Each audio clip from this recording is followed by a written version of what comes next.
Alright guys, welcome back to another video. Today we're going to be talking about the Zowie DW series. This is the Zowie FK2, this is the Zowie S2, the Zowie U2, and the Zowie ZA13-DW. These are all the DW series, and I just want to get into them. First, let's talk about what comes in the box. All these mice will have the exact same accessories in the box. This is a box. The main things that come in the box is this 4K dongle, which doubles as a charging stand. You see right here, you can just put it on like that.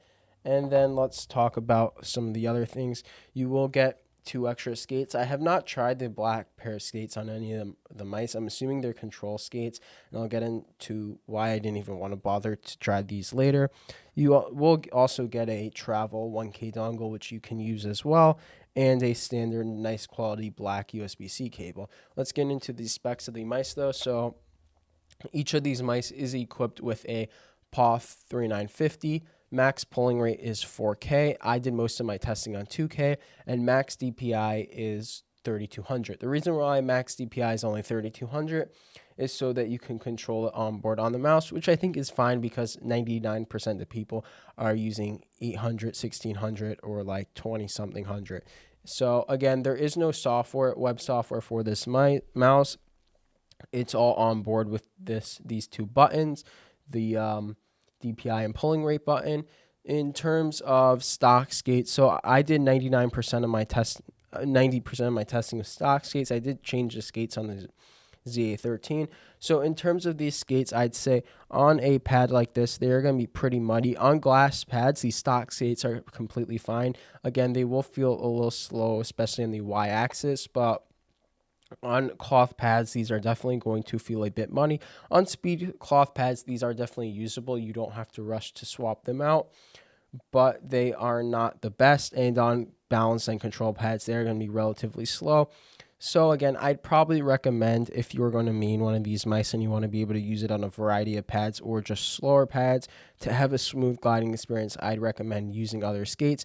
But these stock skates for faster glass pads are mostly fine. The reason why I didn't try the black skates is because I'm assuming they're even more controlled, and I just didn't want a slower experience.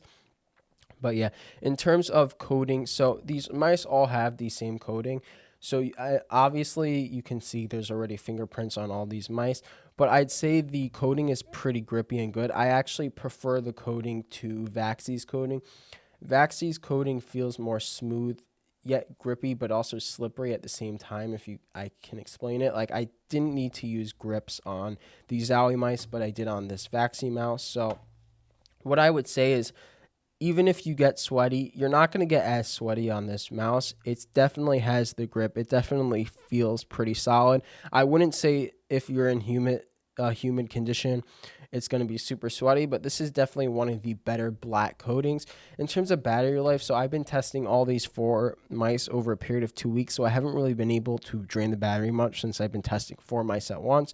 The only mouse that really went down in battery noticeably was the ZA13, just because I think I tested this one the most. So the battery life is going to be pretty good. Advertised battery life is 80 hours on 1K, 30 hours on 2K, and 24 hours on 4K. I'd take that with a bit of a grain of salt, but I do think these batteries didn't really go down, and they're probably going to be pretty decent batteries. In terms of clicks, these do use blue shell pink dots, and the clicks are pretty solid. They don't move at all. I'll give you a sound test of the clicks. That's on the ZA13, and I'll do the S2 as well. As you can see, they sound pretty much the same on both. There's no point of even doing all of them. The clicks just feel solid on all these mice. There are no crazy opticals. They're just transparent blue shell pink dots, but they feel pretty good, and they're a decent switch. Overall, this mouse performance and experience is just as good as Vaxee, pretty much the same. It's just really good performance. You don't really are going to have any issues. I think this is just a solid performer mouse, which you can put on your desk and never really think about it again. In terms of price, these all come in at $150, which I think is completely fair. You're getting a nice 4K charging stand. You're getting a really good build quality of a mouse. But now let's get into the individual mice and the shapes. So the one I'm holding right now is the S2-DW. So in terms of shape, this is the smallest of them all, and I'd say this is the most like traditional claw grip shape. Like I can claw it like this. You can fingertip it if you don't have like really small hands. I wouldn't recommend it for fingertip, but it's definitely a mouse you could fingertip. In terms of side button position, they didn't really bother me at all. These side buttons on the S2 feel really good. Overall, I'd say it's good for claw, aggressive, or more relaxed. You can probably pull off palm with this as well, as long as you don't have massive hands. And again, I said maybe fingertip. In terms of weight, this one comes in at 65 grams. Overall, I think this is the easiest to recommend for most people out of the series. It's not insanely heavy. It should be a little lighter because it is the smallest shape. I think about 60 grams would be better. But at the end of the day, the weight feels pretty balanced. It feels pretty good. I'd say it might be a little back heavy, but I'd say it's a decent mouse, which I can recommend for $150. Now, let's get into the next one right here, the ZA13. So this is going to be a claw grip for sure. You could definitely palm it. You're not going to be able to fingertip. I'd say this is good for aggressive claw and maybe even relax, but it kind of forces you into more of an aggressive experience. This, I'm going to compare it to the X2Hes. You can see the hump is a lot taller and it is a little bit more further up. And you can see in the front, the grip width is not as wide. I'd say if you like wider clicks, I would stick with the X2H. But you can see this like fits my hand at least pretty well. I'm just trying to get it in frame in multiple angles. This shape gives you like a very good grip and you don't have to readjust a lot when you're doing a claw grip. So for people that really like claw grip and don't like constantly having to like readjust like this while they're using their mouse, this is going to be a solid shape. Weight again is 65. Since this is a bit bigger than the S2, the weight does feel a little better on this one. And this is definitely going to be not very well weight balanced because of this hump. It actually kind of feels front heavy for right now, but I'd say it's fine while gaming. The weight balancing in terms of side clicks, they did bother me a tad, the back side button right here, but they feel pretty good. They feel pretty reachable, especially the back one. The front one, I generally have a problem with most mice reaching the front one. I think for most people, it'll be fine. Overall, another shape I can recommend for claw users at $150 if you like this aggressive hump style shape. Next, let's get into the FK2. The FK2 is the one I enjoyed the least. This shape kind of reminds me of the Viper Ultimate. I don't have it right here to compare if it's exact. I think it is a little slightly different, but the side buttons didn't bother me at all. This is also 65 grams, but the shape just doesn't feel good for like any grip. I just really don't like how low the hump goes.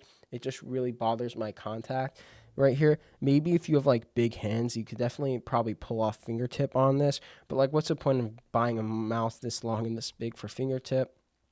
I just don't really like this one. If you enjoyed the Viper series, the Ultimate and the V2 Pro, you probably will like this. I did notice there's a tiny bit of side flex like right here. I have to press hard to feel it. I don't think this is a big deal, and it's probably just a random thing some units get.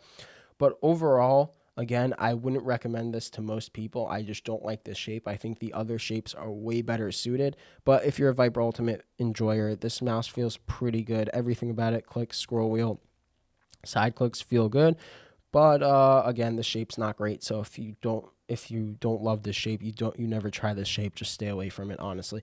Last but not least, the Zowie U2-DW. So the U2-DW is, I would say, feels like a more thin mice. I haven't tried the OP18K, but from pictures, it looks like it's similar in terms of thinness. So if you like a wider mouse, this is not going to be for you. The thumb groove also on this mouse goes deeper in. So if you like having a good thumb grip, this will be better. The side button position on this mouse, my finger is always bumping into the back side button. And sometimes even the front. I just think these are too thick. They need to be thinner for a shape like this where your thumb's going to be right there, unless you like having constant contact with these side buttons. But the shape's pretty good for claw or relaxed claw. It does feel a little small compared to some of these other mice, but it's really not. You might be able to, if you have big hands, you could probably fingertip this. I think you could probably do palm as well, but I think your fingers will be hanging off a little bit. overall, also great shape for claw. I think this is a good shape. It's just thinner. It has a thinner grip width than all these other mice. If you like that, this is for you. If you don't have super wide hands, at the end of the day, overall, I really think I could sorry, I'm just finding the one that's connected to my PC to scroll down on my notes. I really could recommend all of these mice. They all have pretty good, not pretty good, they all have the best build quality I've seen. The weight might be heavy, but it feels great on all. I forgot to mention both the U2 and FK2. The FK2 is 65 grams as well, and the U2 is the lightest at 60 grams. So the weight does feel the best on these. I think they should try to knock all these down to 60, but the weight is not that bad. It's not that heavy. I think overall, all these mice are good. Again, I don't like the FK2 shape, but especially these other three shapes. If you figure out which one will fit your hand best, I think you're going to be fine with these. These are the type of mice you plug in, never think about it again. They don't have build quality issues. They don't have performance issues. The scroll wheel clicks, the build, everything feels great about these mice, and I can easily recommend them for $150. Let's just get into the mouse pad a bit. I just want to be clear with this mouse pad.